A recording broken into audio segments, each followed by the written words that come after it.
Welcome, everybody. We are going to get started with our Q&A shortly. In just one more minute, you can hang on. Thank you all so much for joining us.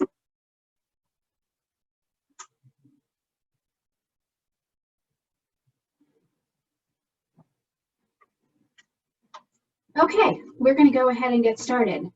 But before we get started, I just want to thank everybody for coming today to our post-film Q&A with director Micah Smith and producer David Coleman of Sustainable Nation. My name is Meredith Dragon. I'm the CEO of the Jewish Federation of Greater Rochester, and it's my true pleasure to moderate our conversation today with Micah and David. Before we get into our conversation, I want to thank our very important community partners, the JCC Ames Amzalek Rochester Jewish Film Festival, the Israel Resource Center, and the Hill Community Day School. They're all of the co-sponsors today, along with the Jewish Federation of Greater Rochester. So what we're going to do is I'm going to ask Mike and David a few questions as we begin, but better than hearing from me, we want to hear from you. So please feel free to put your questions in the Q&A pane at the bottom to ask questions. There is somebody who is going to be monitoring those questions and will be able to ask them on your behalf. And that person actually is the one and only Rami Katz. So I want to say thank you to Rami from Venture Capitalist and COO at Excel Partners, Inc. Rami will be moderating the audience Q&A portion of our program. So please keep your questions coming, and Rami will make sure that we get them to Micah and David. So we are going to go ahead and get started. By the way, and as this goes along, you can submit your questions anytime. There's Micah and David. Thank you for joining us, guys. We're really happy to see you. So before we get started with questions, just to frame the conversation a little bit, I'm assuming everybody who's on has had the opportunity to see Sustainable Nation. It's really quite an important documentary that you've put together, and it was really terrific. Obviously, water scarcity is one of the most daunting challenges that we face today, as you so eloquently showed in your film. And while we may not feel it here in Rochester in our day-to-day lives, millions of people around the world obviously are suffering from lack of water. And today, as we face, this pandemic that we're all in, and we talk about the importance of things like washing our hands as being a first line of defense, we can see just how critical water is for all of us, including David, who would be to take a sip of it without even giving it a second thought. So for those who haven't seen the film, just in case you haven't, we'll give you just a little quick snippet. The film Sustainable Nation follows 3 Israeli innovators who are doing their part in bringing sustainable water solutions to an increasingly thirsty planet. And we're honored, truly honored, to have the film's director, Micah Smith, and the senior producer, David Coleman, with us. Micah is an award-winning narrative and documentary filmmaker whose films have been featured on Netflix and screened at international film festivals, the UN, British Parliament, and the US Congress. David is a filmmaker with more than 20 years experience in the entertainment and media industry. He served as a producer, director, and distributor of numerous productions. And prior to his work at Imagination Productions, his award-winning documentary film, Blindsided, premiered on HBO television. So you guys are incredibly accomplished, and we're honored and humbled to have you with us in Rochester today to talk about Sustainable Nation. So welcome. And we also appreciate that you're here. We are here on a lovely, beautiful afternoon in Rochester, and you're here, as it gets close to midnight in Israel. So thank you for joining us so late. Thank you so much for having us. It's a pleasure. So before we get started into sort of Sustainable Nation, how are you doing right now? It's a tough time. What's your experience been like in Israel? How are things looking, and what's the situation there? If you can just share a little bit of that with us, I'd like to hear about it.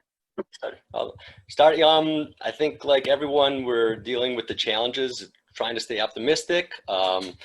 We've been homebound for a while now, but things are starting to open up as long as we're out with masks. They just started sending kids back to school, grades 1 through 3 today, and I think in 11th to 12th grade. But we're dealing with it. We're optimistic, and then as a country as large and individually and organizationally with Open Door Media, which is where Mike and myself both work, we've been finding these times very interesting for our work. You know, it's unfortunate that it takes this, but we've been working in film and media, and that's where we do all of our work. So it's been quite a time and a need for content. So we've been very busy. I'm guessing that you probably have some thoughts about documentaries around the pandemic. I would think sort of what this time looks like for many. So let's talk a little bit about Sustainable Nation. David, can you tell us how the film came to be? Yeah, absolutely. So Sustainable Nation, so Open Door Media is our parent company, producers of Sustainable Nation. Many on the call might know Jerusalem U is our former name, and we're a Jewish media organization. We've been making movies for years now, and all sorts of educational content, film, video, media, digital media, to engage, inspire, and educate young Jews, primarily between 13 and 34. So we wanted to make a movie, again, just to name some of our past films, because the Rochester community has hosted several of them, Beneath the Helmet, Israel Inside. These are some of the films we make. So in making our next film after, we are really set on making a film that's beyond conflict, beyond war, beyond politics, and that talks about people and tells stories. So when we're making any film, we want to know what's going to reach with our target demographic. Although our films reach way beyond our target demographic, we want to know that it's reaching our core audience of young Jews, inspiring them. So what are young Jews today interested in? They're interested in the environment and sustainability, social action issues. So, so that's really what we were looking for. And again, Israel is leaders in this realm. So we decided not to make a story about Israel, but to make a story about Israelis, because we're always focused on the human element, not the country, the human element and the human story. So we, as in our research, in our focus group testing what would be of interest to young people, we came across these topics, and we wanted to find the stories in the individuals that we could focus on and to follow their story and what they're doing in the world. Because it's also amazing that not only are they doing it for Israel, but they're doing it within the world. So that's how we came to this particular film. That's great. The projects in the film were so interesting, and I would imagine it probably wasn't simple to come up with. There's so much great technology around water that has come out of Israel and that continues to come out of Israel. I would imagine it was probably hard to narrow it down to the three that you chose. But you know, I think my question when I finished watching the movie was, and Micah, this is for you. Is there any update on any of the projects that we saw? You know, you sort of each piece ended with what was coming next, but do you know what's coming next with any of the three and what their success has been? So, I mean, I know that Omer and Phytech are doing quite well, continuing to grow in California and beyond, and that Sivan at Innovation Africa is also continuing to grow significantly, moving to new countries and new areas. She is, as you can see from the film, completely unstoppable. David spoke to Ellie today. Yeah, today. so you can give us an update on that. So Ellie is incredibly beautiful person and very optimistic. He said, although coronavirus has dampened his work because he's not traveling anywhere.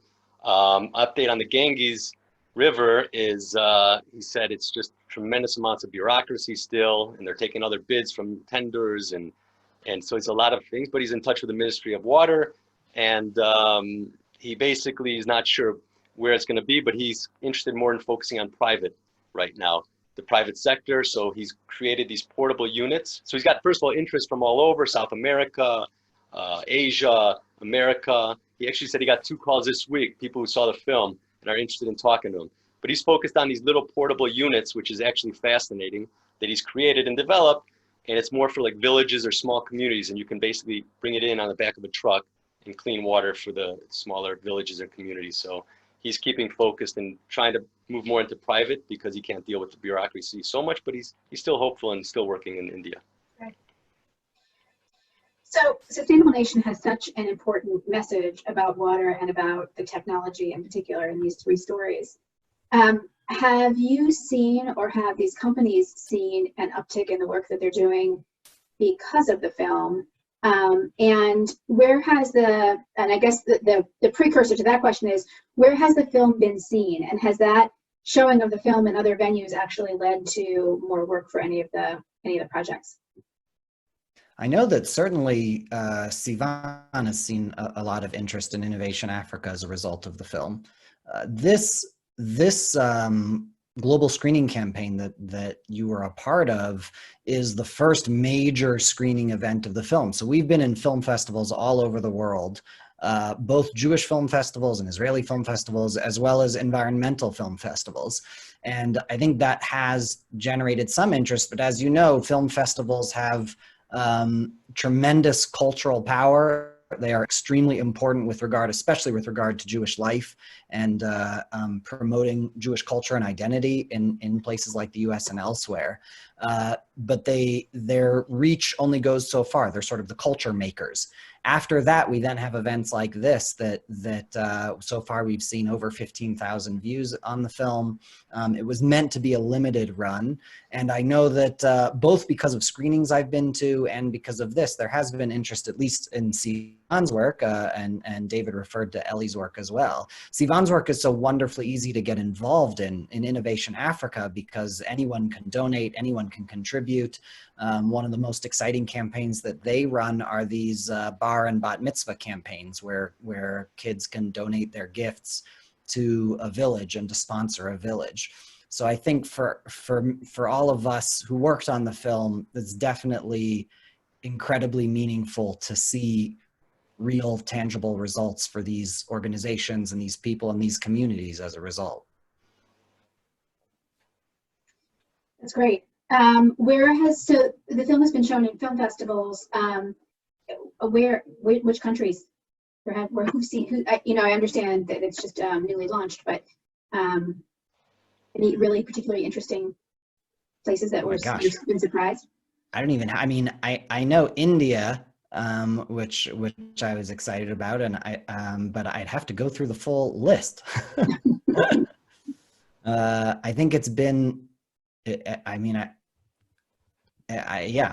don't know. I don't know the actual full list. I don't know if David, if you have it handy or anything. I would have to pull it up as well, but it's on the website. They just keep coming, and we kind of keep moving on to the next films, to making the next films and stuff. And Michael will go and speak at some of the film festivals, but I've lost track. I know it's won some awards in crazy countries that you wouldn't even think of it playing, but I haven't visited the list for a while.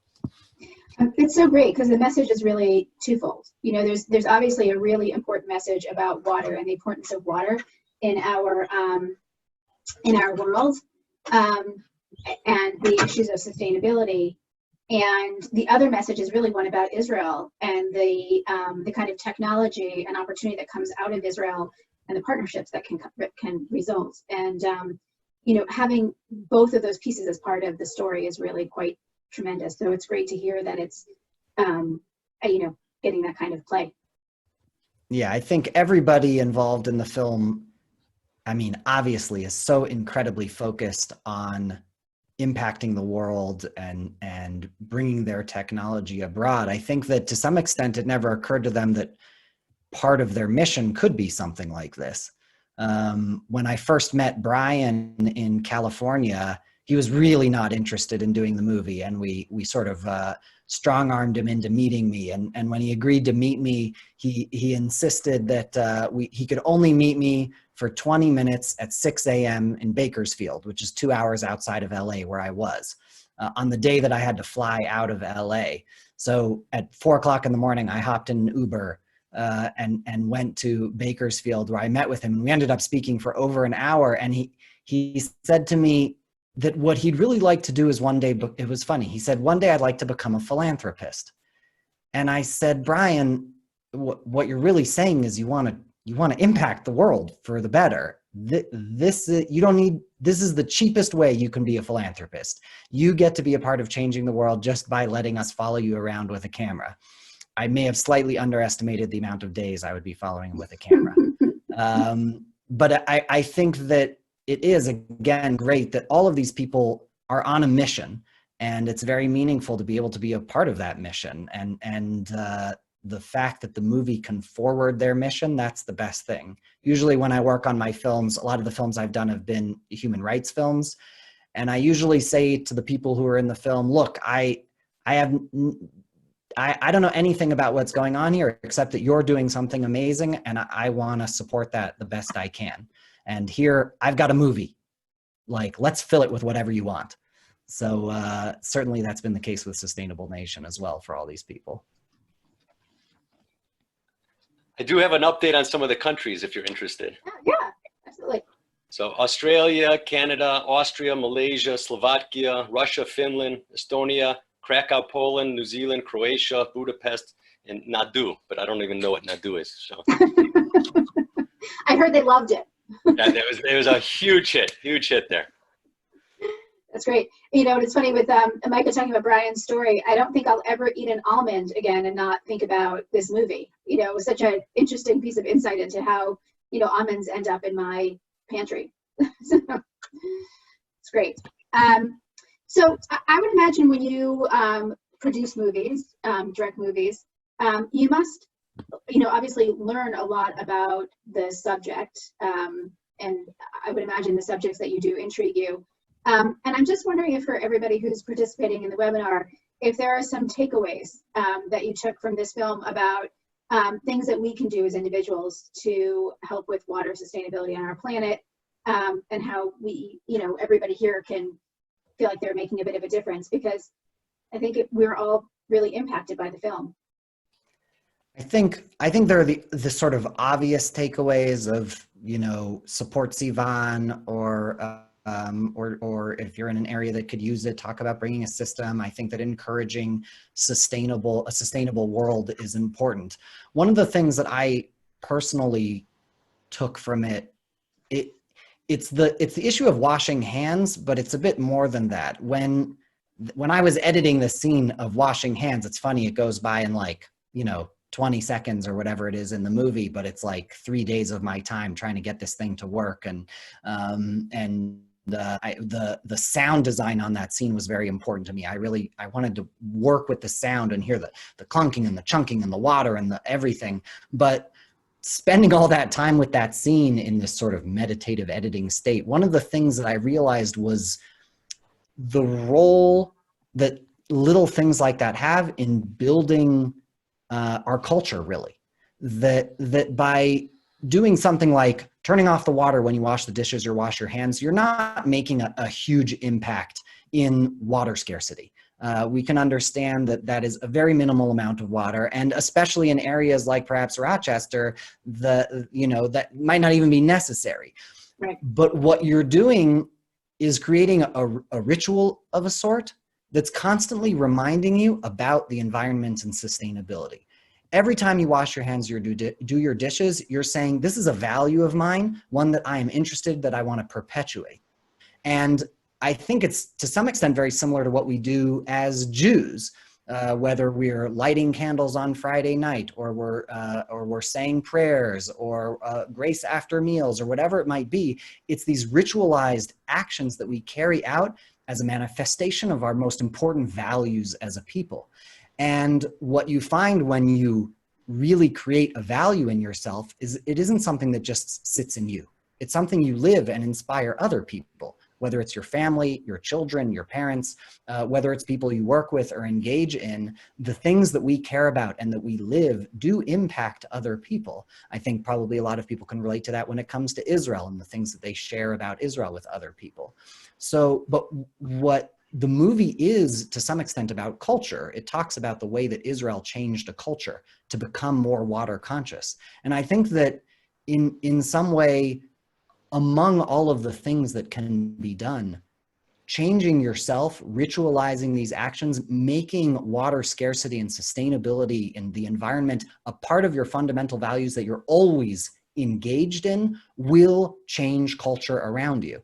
And ultimately, that's what this movie is about. It's a piece of media meant to be a part of shifting global culture on this issue. And Lord knows, we need to shift culture on this, whether it's water, whether it's reusable plastic, all of these environmental issues that people should be conscious of. And if people were spending more time thinking about them, then we would be changing it. We don't need what Israel did. We don't need a campaign of advertising to constantly be pushing people. It makes me think of the don't drink and drive campaigns from when I was a kid. We don't need to do that if we can find other ways, grassroots ways, that we can all make this a part of our lives.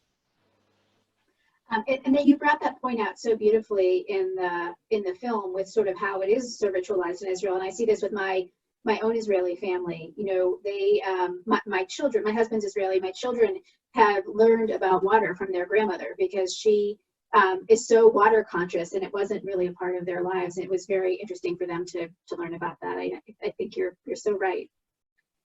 So at this point, we're going to, this has been a great discussion. Thank you both so much. It's really been fun, but I know there are other people who have questions. So we're going to bring Rami Katz, who was introduced earlier. And Rami's been moderating the Q&A in our chat. And Rami's going to go ahead and ask you guys some of the questions that have come up. Hey, Rami. Hey guys, thanks for having me. So I'll say it as an Israeli that moved to Rochester many years ago. So the first time I came and stayed with friends, then took a shower, and and then you put some water on, you turn off the faucet, put some soap on, then turn the water again, and then turn it off. And there was like somebody knocked on the door and said, "Is everything okay? Why don't you let the water keep the water running?" Right. So that was interesting, the experience to learn. So one of the questions we have is from Barb, who's asking about. I mean, the movie does a great job of highlighting the role of women and the significance of women, especially in the African cultures, how to influence the tribe. What about the men? How do they get involved? What do you see? Any of the interactions that? Or any thoughts about the dynamic between the two groups? When you travel to Africa, you truly realize the power of women. There are a lot of cultural issues in Africa, especially in Uganda. We, generally speaking, when you're in a village or driving around, you see the women working in the fields, moving the water with the family. I cannot tell you how many villages we went into and found all of the men sitting and drinking alcohol. It was very upsetting, certainly from our cultural perspective. Now, I am ignorant in many ways to the broader issues, and I don't want to paint an entire culture by any stretch of the imagination, but it is something that we experienced. And I know that alcoholism, certainly in Uganda, is something that is struggled with. It has one of the highest rates of alcoholism, I think, in the world. But you definitely see the power of women. The women there are incredible, and they're powerful. They're incredibly joyous. There is so much joy in those places. Even in the worst of circumstances, there's tremendous amount of joy. And I think that that's very much matched by Sivan's energy, who is an incredible force to be reckoned with, who brings tremendous joy to all of the work that she does, in addition to her amazing passion. She is absolutely heartbroken every village we entered with her. And I think that her inability or unwillingness to become desensitized is part of what makes her such an incredible person. Obviously, I mean, it's funny, in California, we actually didn't really experience any women. It is an extremely male-dominated farmer culture there, which was fascinating in juxtaposition. And then in India, it was certainly a mix, and I think we often see that India is a very complex and interesting culture, but one which, in many respects, has and certainly in high tech, I think has made good strides in terms of egalitarianism. Though again, I'm totally ignorant, so don't write any dissertations based on what I just said. So I'm sorry, David, you want to say something, or? No, that was good. So obviously you mentioned Sivan and previously Eli. How did you end up choosing Omer, Sivan, and Eli? I said, why them? Obviously their stories are amazing, but why them? how do they differ from the other stories you may have interviewed or seen? We started with several stories. We followed a lot of different people. Sivan we found through the book Let There Be Water, a great book on the topic, which was a huge inspiration to us. And we reached out to her, and she was happy to be working with us. Ellie, I can't remember how we got to Ellie. Ellie was a later addition to the film. We knew we wanted to bring Phytech on, as I recall it, as the director, and there are a lot of people involved in a production. We had Sivan, which was extremely rural, and we had Ellie, and we had, Brian, which was dealing with farming. But I felt like the urban element was missing. And it was really important to me that people feel like this isn't just an issue that's out there, but that it's an issue that can come to cities as well. Now, certainly in the US, that's a little more complicated. There were issues in Detroit, of course, but we didn't have Israeli tech that was there at the time that we could follow.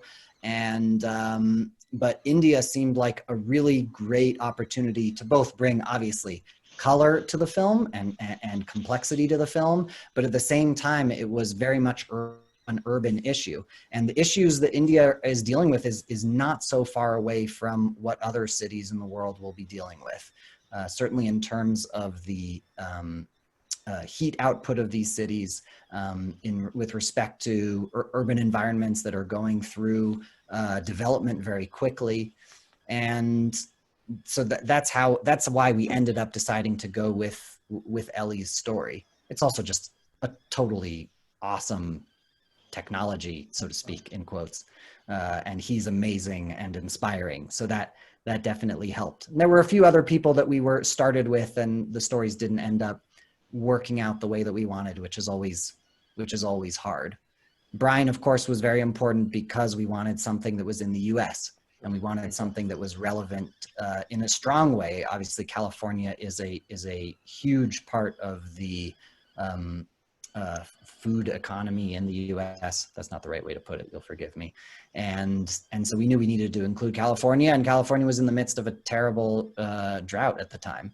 And I remember from when I was a kid growing up in California, the drought, and that stuck with me.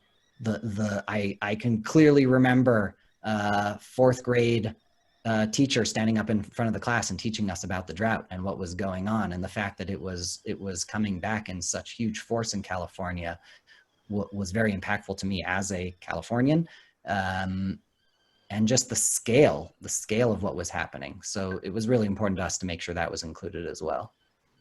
I'll also I was just going to add in, when we set out to make it, we did have certain criteria that we were looking for. We were looking to follow exceptional individuals. We were also looking to find individuals who were taking the technology outside into different countries, because that's kind of what we wanted to show.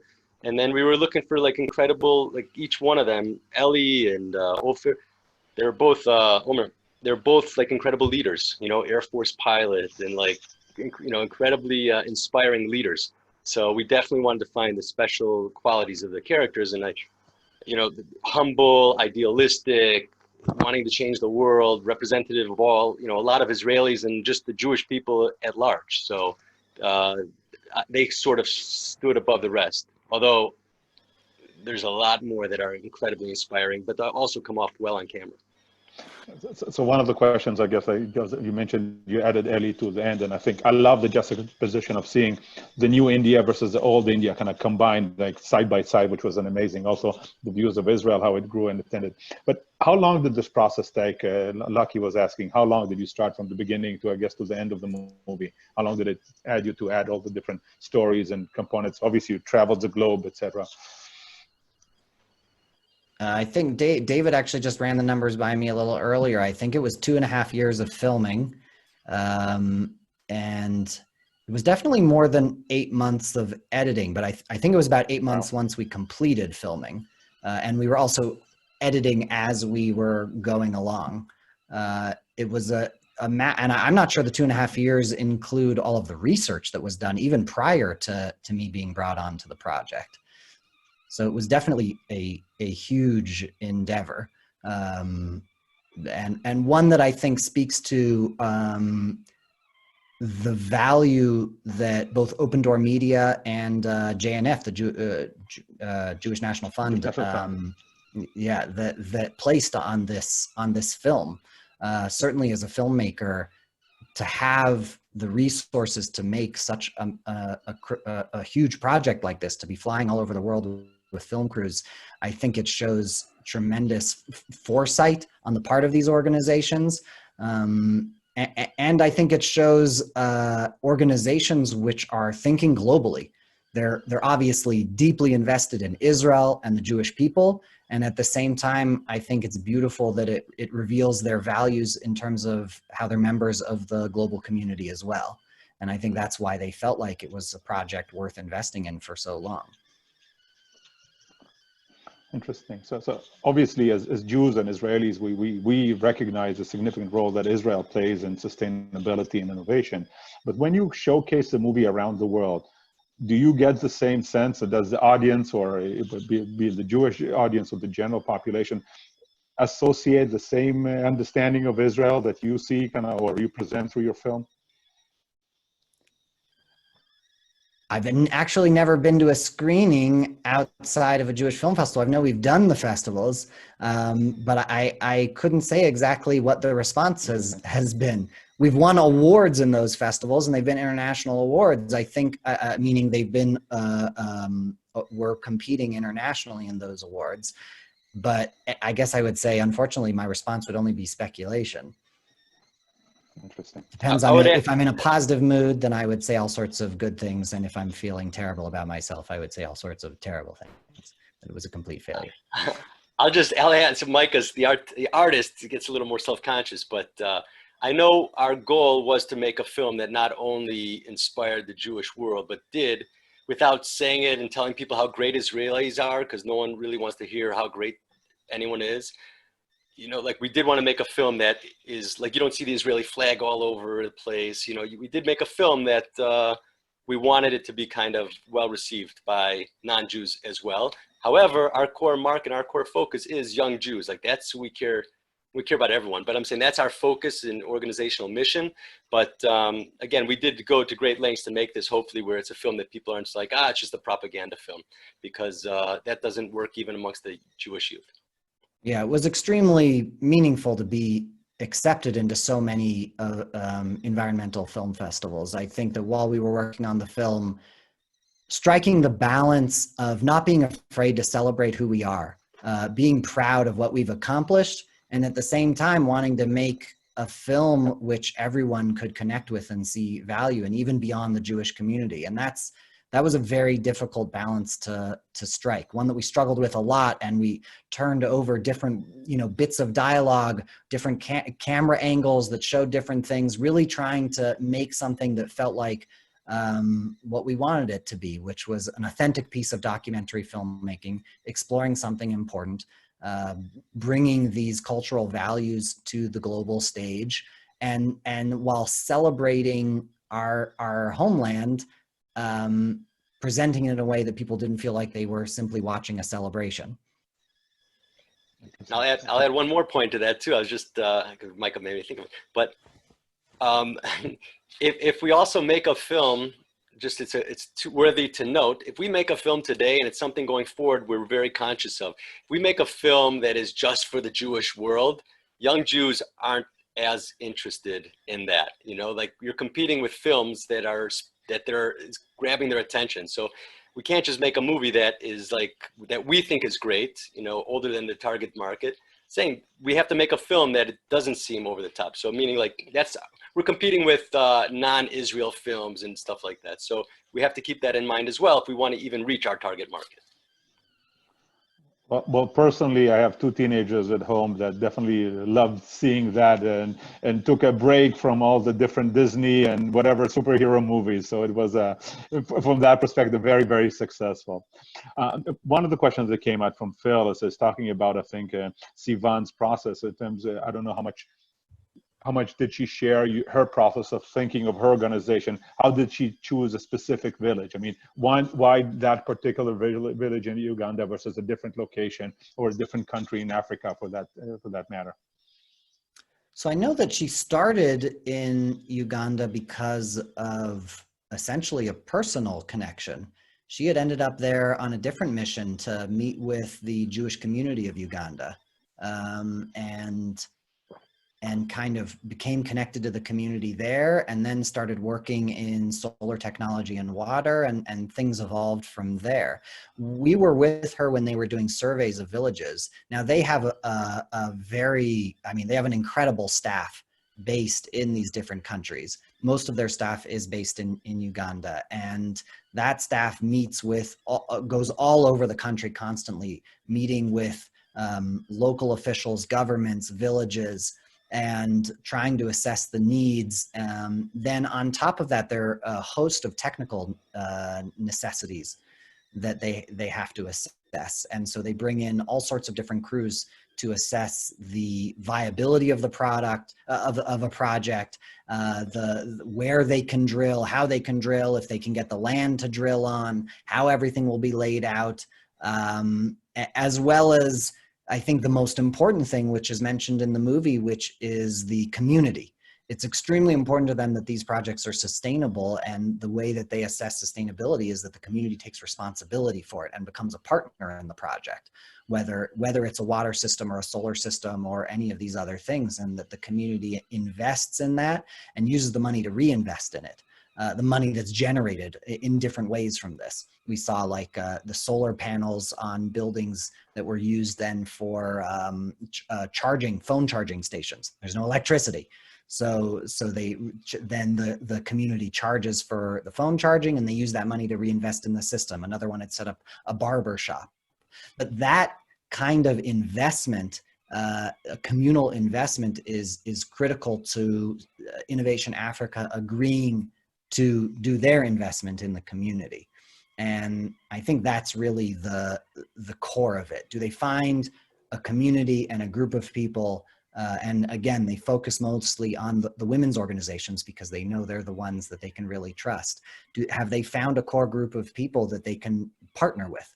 And if they feel like they have partners on the ground there and there's a need, then they will move forward with it. And it's, I mean, they have so many projects now in so many countries going on. They're obviously not the biggest water aid organization out there, but they're definitely growing. And I think it's an example of how you don't need to be the biggest water organization out there to transform lives.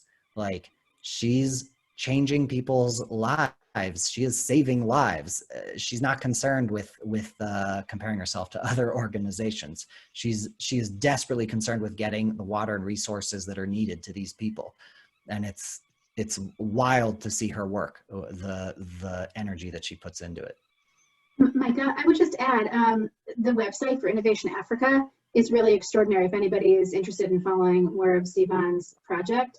She has great videos there about the history of the project and how it's evolved, and her story, and what they're doing now. It's a really terrific website. So some of the questions that came up, I think I'm going to lump some of them because I think it ties very well to the point that you made just now, Mike, about community. I think that the movie made an amazing point and said how women are a driving force behind the community, and that kind of enabling the community allows the community to make changes in other regards. So there are questions about, I think, from Hava, from Lucky, and others about, did these projects beyond water, what did they have impact as well in that community? So there was questions about, you mentioned the issue of alcoholism or consumption of alcohol among the men, and there was reference to some violence against women in that in some of the communities and other environments. So can you see the connection? Do you see the dominoes falling? Can you elaborate on that? Oh yeah, I mean, we filmed in an amazing school that a few years prior didn't exist. The reason it existed was because Innovation Africa came in and started this project, which had a series of domino effects. The water, I mean, it's just as simple as with water, you can make bricks. Without water, it's harder to make bricks. To be able to make bricks is to be able to make buildings. To be able to make buildings is to be able to make schools.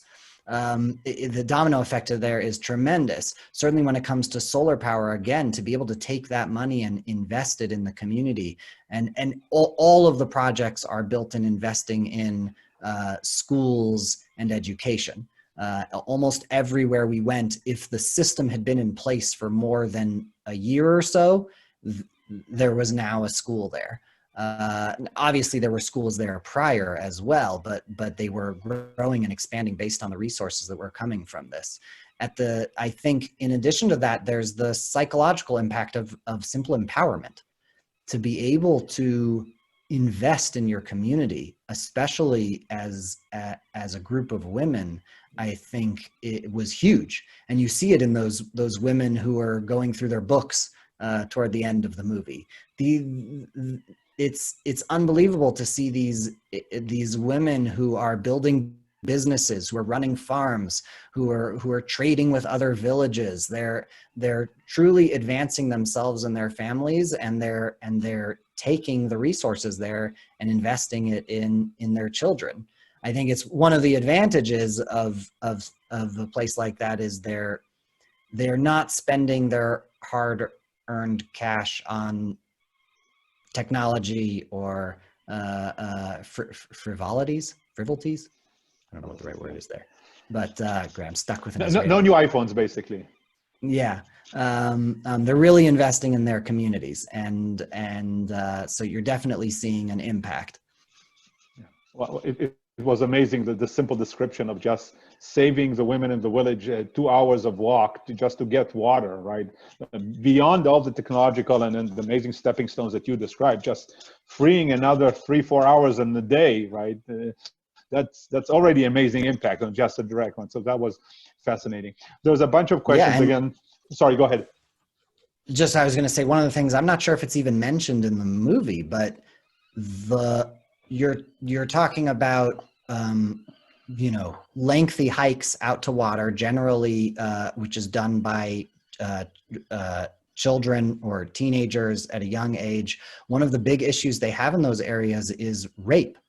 There are girls wandering around completely unprotected, and they're extremely easy targets. And one of the things that they are finding is a huge drop in rape cases in areas like that have had systems like that installed.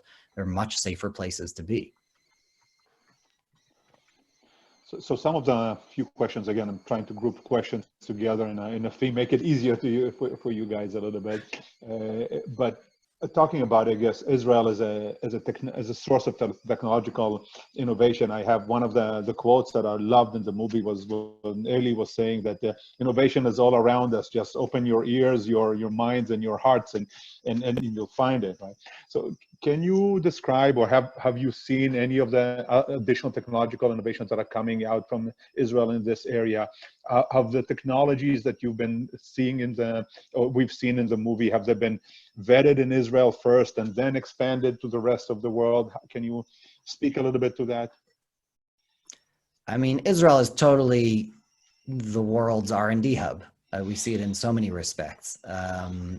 Obviously, there's amazing R&D being done outside of Israel as well, but certainly as a small population able to innovate quickly, as you all know, the impact of the service in the military on the Israeli mindset, the way we deal with Israelis deal with hierarchical structures, the way they deal with innovation or problems that come up, they're all tremendous tools in creating a system which is extremely innovative. Certainly all of the technologies started in Israel and started from the Israeli mindset, and there are so many more that we encountered, whether they be turning food waste into gas. That was one technology we encountered. Technologies that I don't even understand how they work. They go into older piping systems and locate leaks in the pipes, and then can actually address those issues internally and start to patch leaks from the inside. There used to be a conference in Israel called WATEC, which was a water technology conference. and it was huge. It may still exist. I think I heard a rumor that it was stopping, but it was hundreds and hundreds of purely water technologies that were being created in Israel, and people from all over the world coming to explore and learn, and then try to bring those technologies to their countries. So I'm very biased on the subject. I teach a class at the local business school about entrepreneurship in Israel. So I get to take about 30 MBA students to Israel everywhere and see my family along the way, but also teach a little bit entrepreneurship. And I think that the two guiding forces to me is Dan Senior's book about Startup Nation, and most recently, Avi Jorish wrote a book, Thou Shall Innovate, which kind of makes a point about the military service that you discussed. And then obviously that the point Avi was trying to make, which I thought was very interesting, is that you cannot pray for 3,000 years for Tikkun Olam without having not impacting your ability to innovate and bring solutions. So have you seen that? And said if you look, have you seen other films like this that in other countries in the world? Is there a way to compare and contrast and maybe establish collaborations with other communities like that? Is that an environment that is happening more in Israel or other places in the world, or both? I mean, I know that the world, especially on this issue, looks to Israel for solutions and collaboration. I think a big part of the film is that we can only solve this problem through collaboration. So it is not unusual anywhere where there is water scarcity, or almost anywhere where there's water scarcity, there are Israelis working there. Clive Lipkin, who's one of the experts in the film, I mean, he's working in countries that don't even acknowledge Israel's existence, but they are working behind the scenes, asking people like Clive to come from Israel and help them deal with their water problems. On the flip side, I think we saw, I think it was last year or the year before, there was the terrible drought in South Africa. And when Israel offered to help, they were turned down because of the strong BDS movement there. It doesn't seem to me that that's the ideal way to solve problems like this. It's also obviously a misunderstanding of the situation. But certainly the only thing to do is collaborate. And almost, I mean, you see, for example, even drip irrigation, which is essentially, ubiquitous at this point. Anywhere where there's water scarcity, there's drip irrigation, and people know that it's an Israeli innovation. It's at this point pretty standard, I think, for people to be saying, we have a problem, let's see what the Israelis are doing. It's a good place to be in. One of the questions that came from the audience is about PyTech, I believe, I'm hopefully pronouncing it correctly, Omer's company. I know, so we saw the story with the almond farmer in California. Any other applications that you're aware of? Can you tell us anything a little bit about their progress and what they're doing? So they started with almonds because almonds are both extremely, what would we say? They consume a lot of water. The trees consume a lot of water, a lot of water, and because the almonds are essentially a superfood. They're so incredible in I don't know what the word is, how healthy they are. Nutrition. Nutrition. Yes, thank you.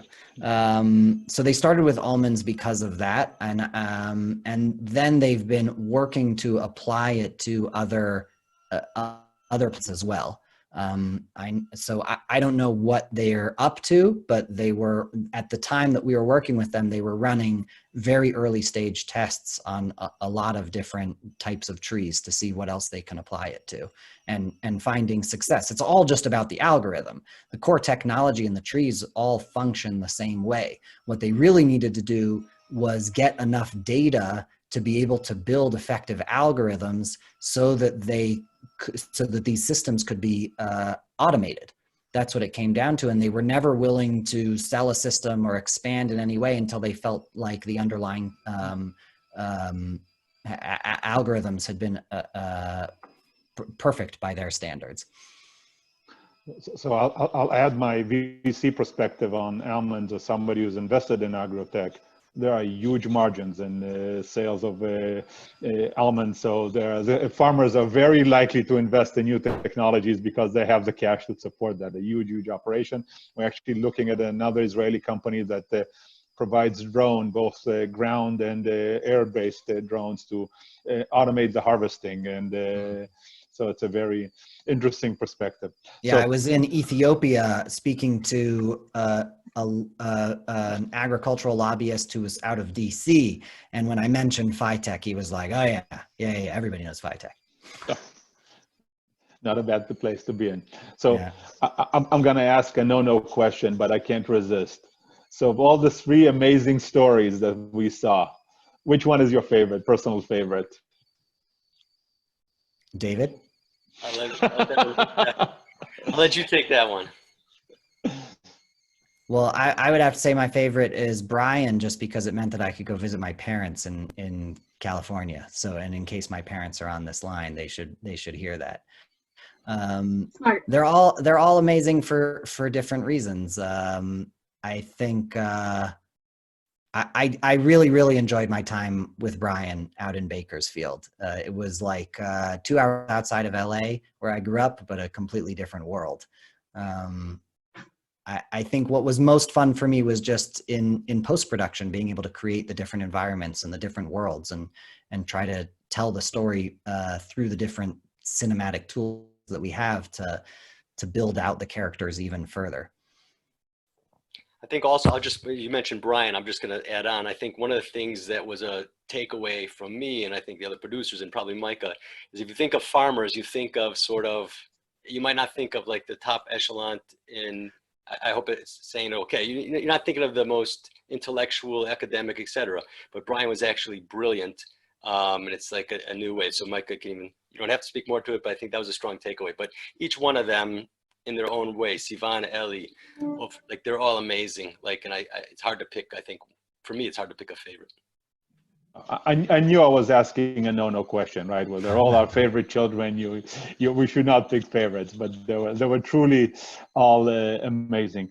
I think we covered all the questions that we had on the Q&A panel. Hopefully I didn't miss anybody. If anybody did,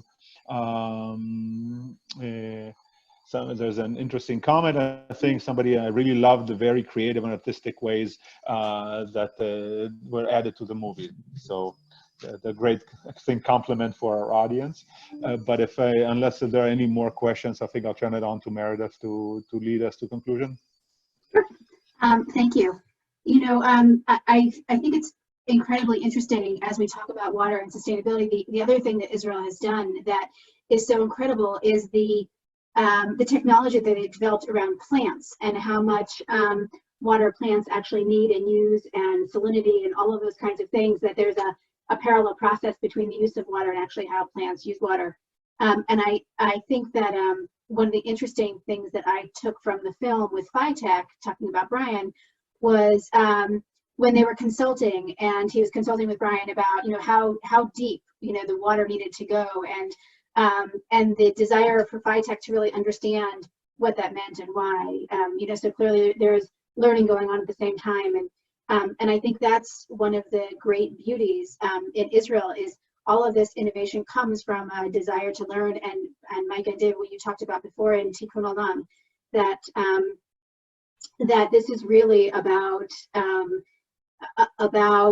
our job of making our world a better place, and so much of this, the technology, the innovation really actually comes from that desire, even if people don't necessarily realize that's what it is, and I don't think it ever ceases to amaze any of us how many incredible innovations and technology come out of such a small little country, and the source of pride that we all have in Israel and the work that Israel is doing to sustain us globally. And I hope that the film and your work continues to be seen around the globe, and that the technology, because of the work that you've done, is able to impact others in the way that it already has, because it's really remarkable. And we're so proud of you and the film. We're so proud of Israel.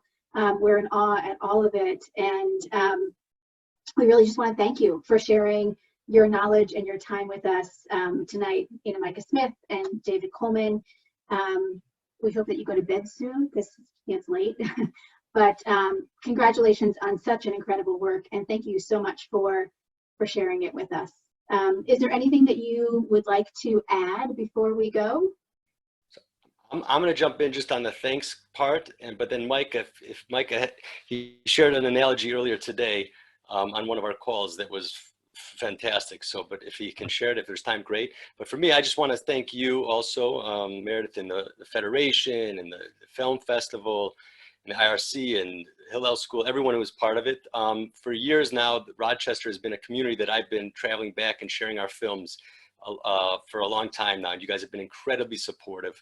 I know this film, I spoke with Andrea about, we were talking about trying to show it at one point, Andrea Miller with the Film Festival. And it also takes a time like the coronavirus right now, what's happening, that we're still able to show it, and nothing gets in our way.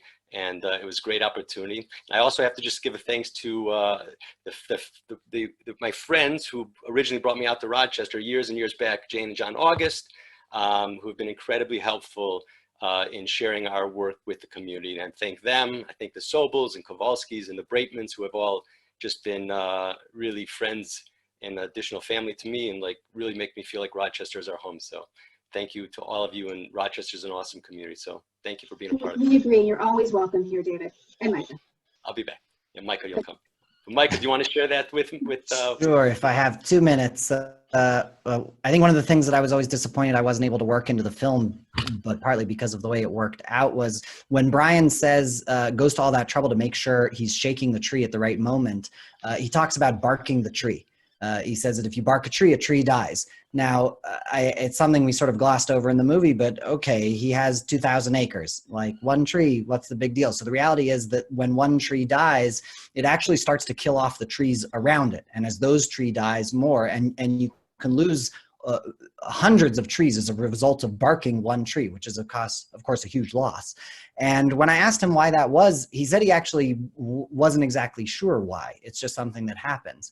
Sometime later, I heard a podcast which was talking about forests and how forests which have rivers near them, that what they'll find is that salmon that are in the river that die along the edge of the river, or might be dragged out by a bear or whatever it might be, the nutrients from that salmon can obviously be found in the trees right by the river, right by where the salmon was, but they actually find trace elements of that salmon way far away from where the river is. And what they found was that the trees were sharing these nutrients through their root zones. At the same time, what they found was that when an insect would invade the forest, the trees on the outer edge of the forest, once they found that these insects were coming, would secrete a certain chemical in order to fight against these insects that were invading. But what they also found was that before those insects even reached deeper into the forest, the trees deeper in the forest had begun to secrete that chemical as well.